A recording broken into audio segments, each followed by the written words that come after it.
ಇವತ್ತಿನ ರೆಸಿಪಿ ಈಸಿಯಾಗಿರುವಂಥ lunch box recipe, protein rich ಇರುವಂಥದ್ದು.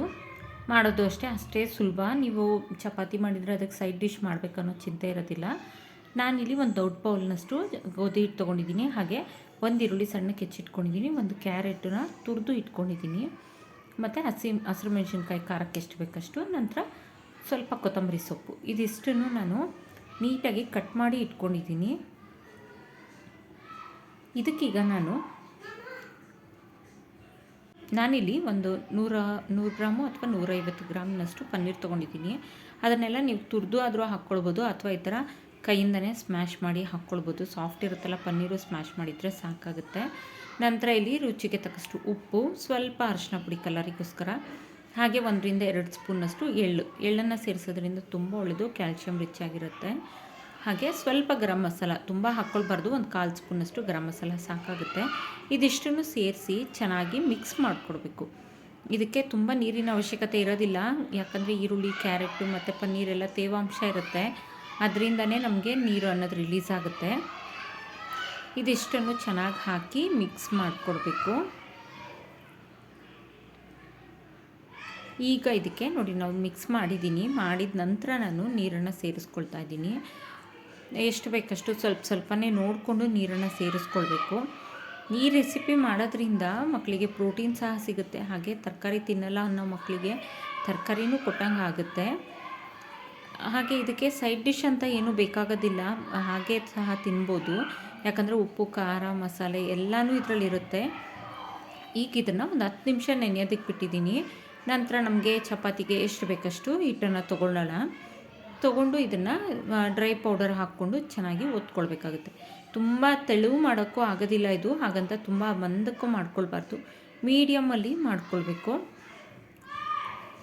ತುಂಬ ಈಸಿಯಾಗಿರುತ್ತೆ. ಇದಕ್ಕೆ ಬೇಕಿದ್ರೆ ನೀವು ಒಂದು ಸ್ವಲ್ಪ ಮೆಂತ್ಯ ಸೊಪ್ಪು ಅಥವಾ ನುಗ್ಗೆ ಸೊಪ್ಪಿತ್ತಂದರೆ ನುಗ್ಗೆ ಸೊಪ್ಪು ಸ್ವಲ್ಪ ಹಾಕ್ಕೊಳ್ಬೋದು, ತುಂಬಾ ಹೆಲ್ದಿಯಾಗಿರುತ್ತೆ.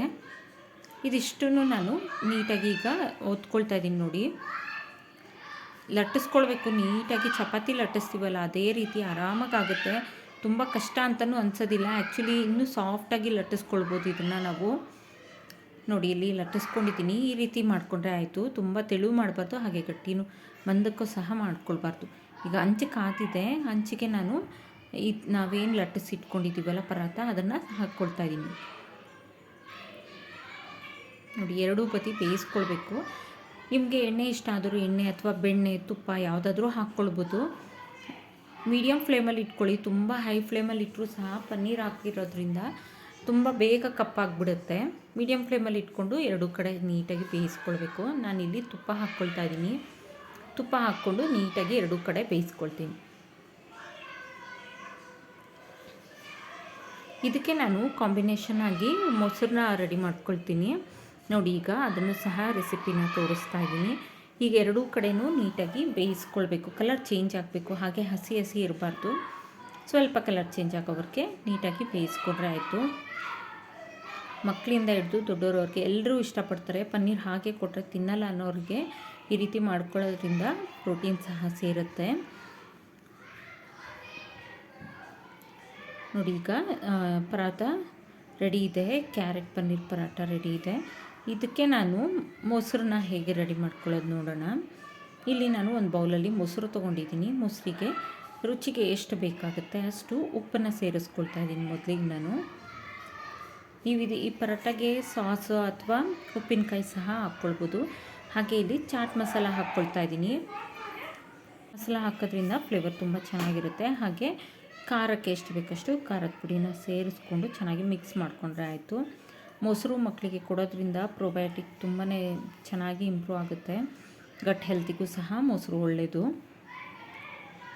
ಈಗಿಲ್ಲಿ ಇದನ್ನು ಮಿಕ್ಸ್ ಮಾಡಿಕೊಂಡು ಸರ್ವ್ ಮಾಡಿದ್ರೆ ಆಯಿತು. ಈ ವಿಡಿಯೋ ಇಷ್ಟ ಆದಲ್ಲಿ ಲೈಕ್, ಶೇರ್, ಸಬ್ಸ್ಕ್ರೈಬ್ ಮಾಡಿ. Thank you for watching.